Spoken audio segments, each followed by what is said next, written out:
our hope is not in this country. I love this country, but my hope is in Jesus. And so with any kind of like fear or anger or anxiety that I don't know, that you've felt over the events over the last few days, I've felt some of that too. I think that's normal. That's expected. But I would also just kind of like to remind you guys just to hold your ultimate hope and your ultimate loyalty and your ultimate love just really close to your heart over these next few days, and let him guide you in some of your actions and definitely in some of the words that we use. Okay. Is that cool with everybody? So in other news, and by the way, you'll notice I've got a little bit different. So I'm trying a little different setup. This is something that Randy turned me on to, so I can kind of share slides and talk at the same time. And so I'm going to be kind of like fidgeting with this little thing here, and hopefully this is helpful and not distracting. But we're going to be doing that. Also this year, I'm trying to be a little bit more healthy. This year, I had some holiday pounds that stacked on top of my pandemic pounds. And so now I've got, just a deeper hole to work out of. And so one thing that I've noticed over the years of doing this sort of stuff, because I've been on health kicks and things before, that's been just part of my journey. But whatever you do to get healthier, to lose weight, if you want to run a marathon, whatever the goal is, it kind of comes down to whatever it is that you decide that you want to measure in order to improve. So you can weigh yourself, you can count calories, you can do Weight Watcher points, you can measure your waistline, you can run on the treadmill and count the number of times you do that. You can't measure everything, because if you do that, then that starts to get overwhelming. And so you kind of have to just figure out, okay, what is the one or the two most important things for me to count? And then you say, for this season, I'm really just going to focus on counting that. What you measure matters. I think this is true in lots of areas of our life. I serve on this school improvement board that works with the girls' elementary school.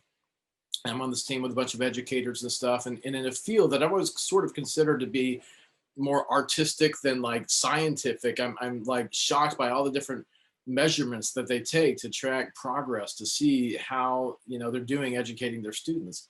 What you measure matters. It's true in churches and ministries. I've always felt a little bit weird, and maybe you guys have felt this way, when we start talking about numbers and ministry, because it kind of feels like then we start to shift the conversation, or the feel of it is a little bit more corporate and mechanical, and maybe it starts to feel sort of inauthentic. And I feel like, maybe we'd be more spiritual if we didn't count things. But then again, you start to look at the New Testament, and in the early church, it seems like they at least record and track certain things. On the day of Pentecost, they like specifically recorded that 3,000 people were added to their numbers. Jesus counts 72 people and sends them on a missionary journey, And so you don't get the sense, at least from the New Testament, that counting things is bad. You do get the sense that it's important to measure the things that matter. For a lot of churches, especially since the 80s, there was this thing called the church growth movement, where kind of like the primary thing that mattered for churches and people in leadership was what they call butts and bucks. How many butts are in the pews, how many bucks end up in the offering plate by the end of the day. Some kind of like push back against that. No, that's shallow. We track baptisms for small groups, or this thing or that thing, something else. Most churches measure something. And so the question that we have to wrestle with is, okay, so what matters to us? And so this has been something that's been on my mind recently. I mean, especially as we're kind of going through this pandemic, where things are kind of like weird number-wise for most people. But I got this email support letter from this friend of mine. This was about a month ago, or a couple of weeks ago. He's a church planter in Seattle. And like a lot of church leaders, this has been just a really crazy year. They're doing all their Sunday gatherings online, like us, which is amazing. I love that. They're trying to hold together. Seattle has been, a really volatile city this year. And so in this letter, he's kind of talking about some of the things that they're doing. And this surprised me. So he says this line. He says that our church has grown by 30% during the pandemic. Okay. And my first thought was like, all right, dude, what kind of like charlatan pastor math are you using? Like I had this seminary professor used to say, like, when you count church attendance, like you count everything. If you're pregnant, that counts as 2. Okay, that's what they call that pastor math. And so I'm like, okay, Aaron, what kind of marketing crap are you trying to pull here? But then his next line sort of explained that number. He says that number, basically the way that he's describing this is that number reflects, and this is the line, those with whom we've entered into a pastoral relationship. Those with whom we've entered into a pastoral relationship. And so my first thought was like, okay, well, that makes more sense of the 30% number. My second thought was like, maybe that's not just a way of trying to make things sound better when things are bad. What if that was actually a better way of tracking how we're doing as a church and how effective we are at making an impact in a city like Streamwood? Like, just imagine this, like what if, rather than looking at how many people are filling seats on a Sunday, or how many Zoom windows are open on a Sunday morning for doing this online, and I know we've never been the kinds of people who put a lot of emphasis on that at our church, but still, that's kind of a cultural thing. It's really hard to escape that kind of thinking, even for me. Okay, but what if, instead of thinking that way, what if we placed most of our value on the people who've entered into pastoral relationships with our body, not just staff people or professional pastors, but our body as a church, and not just in church programs, but in everyday life? You with me so far? Okay. So around this time, I was thinking about all this. Christy came across this passage that she was reading in her time with God, and it's out of 2 Corinthians 10. And so she wrote it out. Actually, I have it right here. She wrote this out on a piece of paper and shared it with me. And she said, I think, this, came across in my time with God, and it reflected some conversations we were having. So she thought, oh, maybe this is for you. Now I'll share this with you because maybe this is for us. Okay. And so starting in verse 13, Paul says this in 2 Corinthians 10. He says, let's go this. Here we go. All right. He says, we will not boast. Oh, sorry. Hold on. Boom. We will not boast about things done outside of the area of our area of authority. We will boast only about what has happened within the boundaries of the work that God has given us, which includes our working with you. Okay. And so Paul's introducing this really interesting idea here, which is that he has certain defined circles of influence. Literally, the term that he's using there is the measurement of a circle. So you imagine a circle, and there's like a plumb line stretched across it that measures the diameter of that circle. This is what the Greek means. And so Paul's talking about the territories where he feels some ministry responsibility. And what he's suggesting, and what's kind of interesting about this, is that these aren't unlimited territories, okay? There is a fixed limit to his circle of influence. In the context, Paul's talking about certain ministry regions, Corinth specifically, but other regions as well. And he's defining those boundary lines to help leaders in the church to keep from, like, stepping on each other's toes. And so these limits were sort of self-imposed, but there's also just some practical limits to ministry. We're limited by time. We're limited by geography. We're limited by relationship capacity. If I were to explain my circles of influence, it might kind of look like this, okay? I'd show it like I've got family and on one side, and I've got certain people that occupy this space. I've got this circle of influence, and then I've got other circles of influence that includes like my neighbors, and there are people who are in that space, okay? And I've got other relationships, such as like the school that Sammy and Becca go to, and we do life, and we've got relationships in those spaces. And then we've got village, and we've got in church. And these are all the places where we do life and where we build relationships. This is sort of like our circle of influence. And this is where, as we've said, this is where we feel like, God's called us to do ministry. This is This is kind of like our mission field, to put it in another way. But this is the problem, okay? And I've discovered this over the past 5 years doing missional ministry, and that's that there is a limit to my circle of influence. Because if building disciples, if ultimately that's something that's relational, and that seems to be the way that Jesus does it, then I don't have unlimited capacity. There are only a certain numbers of hours in the day. And so I can't just I can't keep pushing the boundary of this outward and outward and outward and outward, right?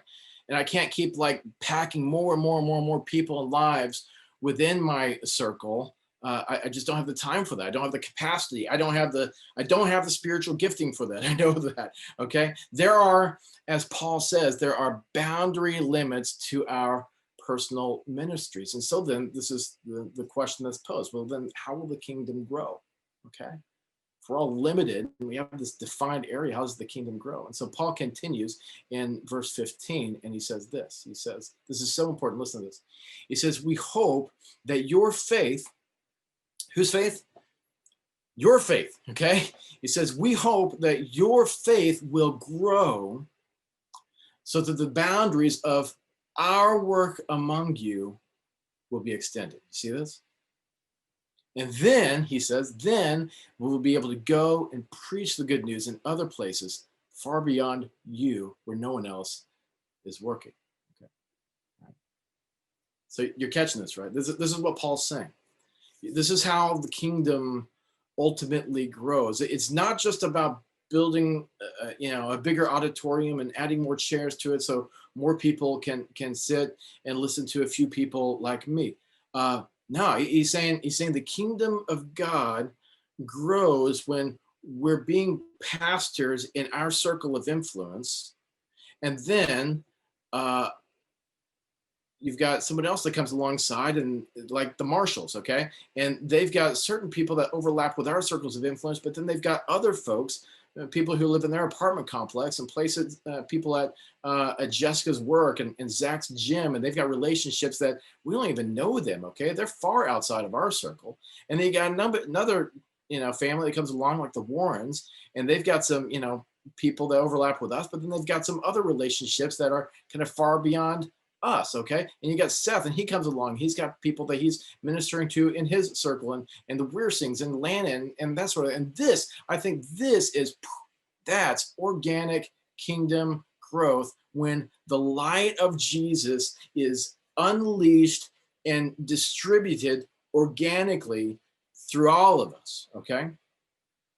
And some of these people will end up coming to a church like Vineyard Church on Sunday morning and call Vineyard their home. Some of these folks may never even know about a church called Vineyard because they're just, kind of further from the center, but they're growing in Jesus. They're doing the up in and out thing. Maybe they end up going to a different church. But here's the thing. What I'm thinking, I think the older that I get in ministry, what I'm thinking is maybe this is actually closer to the bullseye of what matters than other metrics and ways that we tend to measure things. Okay. And if that's the case, that would require a shift in our thinking, right? We have to start to unlearn some things. And the first shift, as I've already mentioned, is moving away from thinking of our Sunday gathering as our primary measurement of success. Of course, I want people to be here on our Zoom call and when we're gathering in person again, which hopefully, fingers crossed, it's going to be happening soon. Like that, we want people to be gathered there. This is important. We wouldn't do it if we didn't think it was important. But what I'm doing is I'm also going to be elevating the value of forming pastoral relationships in your world as one of the most important things that we do. And in order to do that, we're going to need a second shift. And that shift is we need to do a better job equipping and empowering you guys to cultivate these kinds of relationships, and then we need to start celebrating when you do. Because the truth is, some of you guys, you're already doing this naturally, and it's just it's just been kind of a part of your life. And you might not even realize that you're doing it because it's just never been talked about or valued or celebrated before. And so I'd like to change that and begin celebrating the way God's using some of you in the places that you do life. There was a time early on in our church that we did that a lot more. I let that slip off of our radar. That's my fault. I'd like to figure out a way that we can reintegrate that back into the culture of who we are as a church. Some of you feel some hesitation about some of all this, which makes sense because you sort of see, like when I talk about the word pastoral relationships, you see being a pastor as something that's sort of official and sacred. And so you kind of feel intimidated by the language. That makes sense. And maybe there's better language we could use. I don't know. All I'm really saying is that when we follow Jesus, he seems to stamp on us a new identity as shepherds in the soul care of those who are around us. And you might not know it yet. They might not know it yet, but you're the pastor of your college classroom. You're the pastor of your neighborhood. You're the pastor in your workplace. And God has placed you there, I believe, for a reason. And that is to be the light of Jesus, to speak and to be the good news of Jesus in places that are far beyond the reach of the rest of us. Okay? And our job as pastors then is to do a better job equipping and empowering you and unleashing you in that calling and showing you, if you're feeling like intimidated and like, no, that's not for me, that this is actually something that's within your reach, something that you can be empowered to and given authority by the Holy Spirit to do. And it's maybe something that God is calling you to. And I think the best way to show you that is to show you this journey, okay? The way that we've kind of seen this happen, the way that we've built pastoral relationships in our own lives outside of the church walls. Because when you're in the church, it's different. As soon as you walk in my church, I'm your pastor because that's my title in that space. That's not the case in your neighborhood. If you're the pastor of your neighbor, there's a journey to get there, okay? Now, just to be clear, this is not a prescriptive thing that we're talking about. We're not talking about loading all of your relationships with a bunch of hidden agendas. That's not the point. This is more descriptive. I want to show you how pastoral relationships tend to develop in secular spaces, just in everyday life, and what we've seen from our experience and the experiences of other people that we know who've lived this sort of lifestyle. So is everybody good so far? Give me kind of a thumbs up if you're with me, all right? Okay. All right. So we're going to start at the starting places right here at the beginning, okay? Just to make clear, this is a person who's saying that Jesus is the Lord of my life, okay? Whereas we were kind of singing a little bit earlier on that is just committed to this idea that I'm a living sacrifice for Jesus. What that doesn't mean is that we all have to be super saints, okay? But what I am saying by this is that this is a journey that is specifically for a person who's kind of trying to pattern their life after the words, works, and ways of Jesus. That the Holy Spirit is kind of working on you in that way. And if that's not where you're at this moment, we love you. We're glad that you're here. Keep listening. Just kind of tuck this away in your pocket for later. But we're sort of beginning at this stage with a person who's saying that Jesus is Lord. The next thing that we'll run into is incarnation. This is sort of the next thing that we're talking about. And this is the idea that that God became flesh in Jesus. God left heaven. He slummed it out on earth with us. Light entered into the darkness. And then Jesus says, as I have been sent, so I am sending you. And so that means that we're also responsible for being light in the dark world, not just kind of like hanging out with other lights so we can just, be together and we can form a big light ball, What incarnation means that we occasionally break out from our holy huddles and we get out into the world. I'm going to use my friend Daniel as an example of this, okay? He's a buddy of mine. He lives in Fort Collins, Colorado. A few years ago, he and we spent some intentional time just FaceTiming. We met once a week, and I was kind of showing him how he could increase his ability to reach lost people and do that more naturally. Okay. And so I asked him, like, how many people do you know who aren't Christians? And he said, zero. Okay. Because like many Christians, I know most of his relationships were kind of tied up in those circles that were like family and church and stuff, just at very siloed relationships. And so I challenged him. Daniel's a really avid mountain biker. So I said, hey, why don't you go out and join a local mountain biking club? You live in Fort Collins, Colorado. I'm sure there are plenty of mountain biking clubs around, and just see if you can meet some other people and just, I don't know, just see what God does. Go incarnate yourself, right?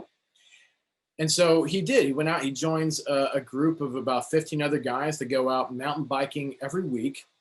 As it turned out, after each trip, the group would stop at a bar before heading home. A few of these guys he would, sit with, and then soon he started to kind of click with a few of those. And so what happened is Daniel then moved from just incarnation to now he's kind of formed some acquaintances. Okay. Now some of you guys are going to notice that I have misspelled the word acquaintance. All right. Now I'm just putting that out there as a full confession. Some of you are freaking out at this moment. And I'm just telling you that you can give that to Jesus and it's all going to be okay. Okay. So, so we build acquaintances. Okay. So these relationships, acquaintances are pretty simple.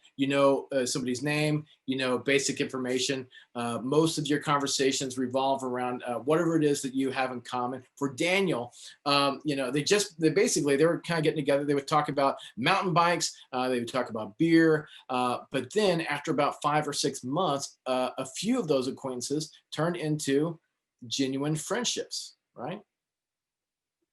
And they started kind of meeting each other's families, and they would share stories, and they would share their hopes and their fears and struggles. They even touched on occasionally some spiritual conversations about some things that were a little bit deeper in the meaning of life, and kind of formed their own mountain biking club. It wasn't just, fitting in with this club anymore. They kind of would say, hey, we want to go to this place. And so they started going and doing their own mountain biking thing, and started doing that together. And so here's the point of all this. Daniel wasn't following a script.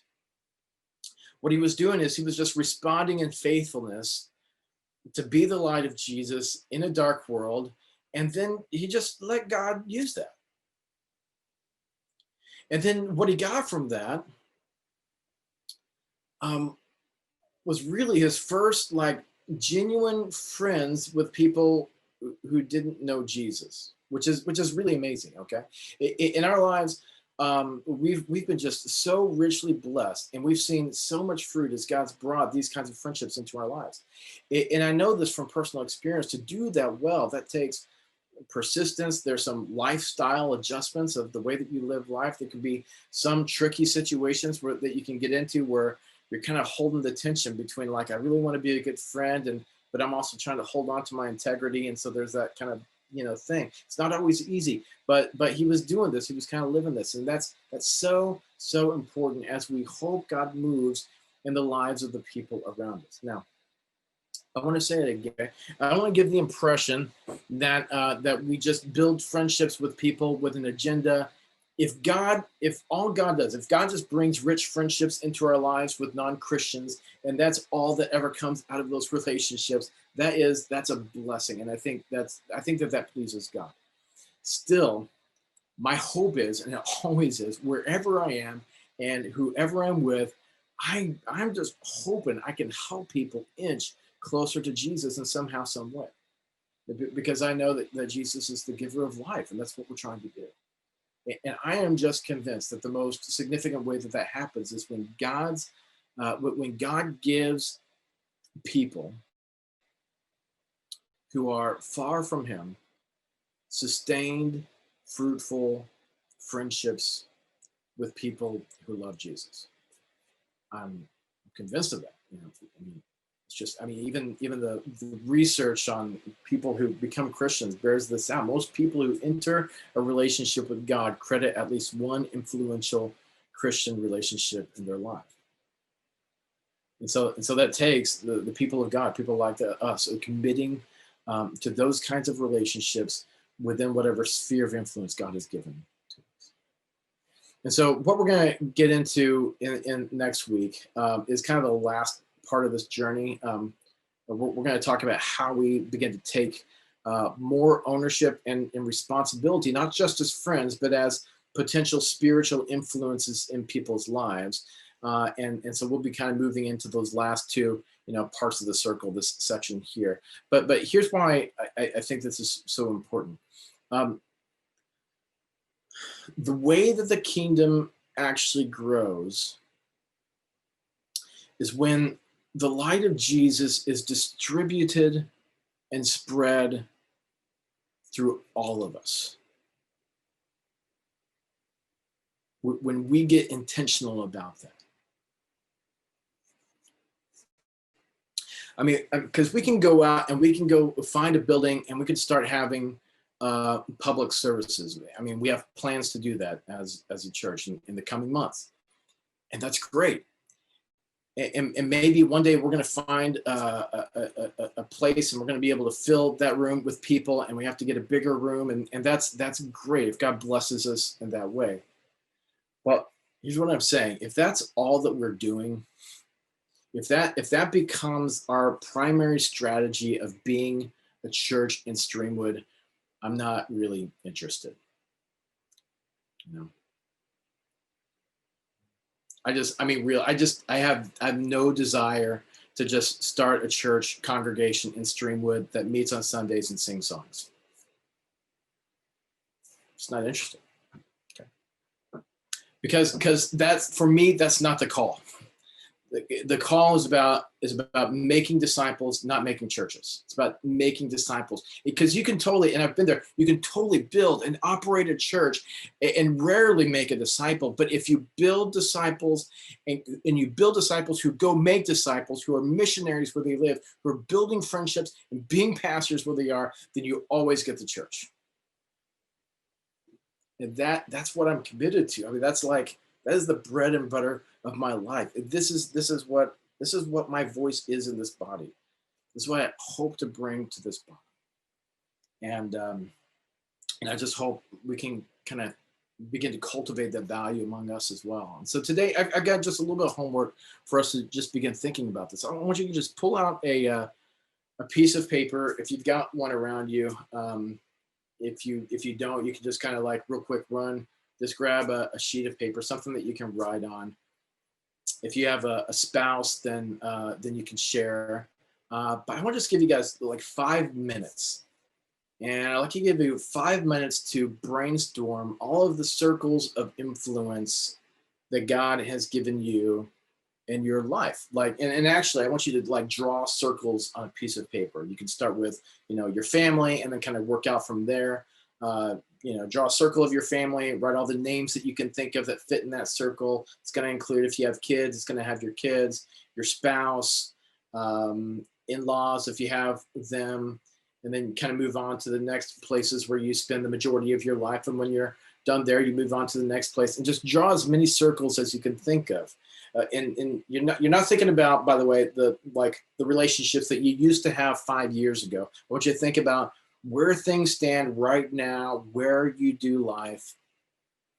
And then once you've walked through that exercise, I'd like you to draw a circle around any key relationships, or highlight in some way any key relationships that God just seems to be calling your attention to within some of those circles. Could be one person, could be 6 people, it could be more. And then what I'd like you to do is then make a note just kind of next to that name, where you are with that person on this journey that we're talking about, this journey right here. Is she an acquaintance? Is she a friend? Is it somewhere back here? Maybe you've kind of progressed, and it's a little bit more of a developed relationship with this person.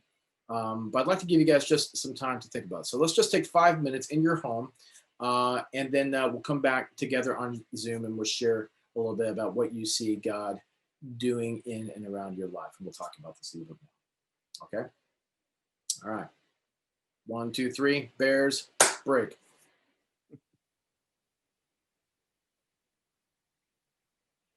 Right on. Got mine. Let's go ahead and jump in and just do this right now. I think sometimes it's hard to make time to actually do this if we don't just take the moments we have. So we'll do it right now. So in the interest of time, I know this is probably something that you could continue on and keep drawing circles and be thinking about and praying about. And I'd actually encourage you guys to consider that. Well, look at Lana, look at you pulling out your circles. Yeah, so definitely this is something we could keep working on offline at some point, and that might be good. Well, depending on how the discussion goes, maybe that's something. Maybe we can kind of have some like homework in the week. Hey, I wanna just jump in here and kind of chime in a little bit with what, not only with what everybody else is saying, but like, so there's like a super practical element to this that we're talking about right now.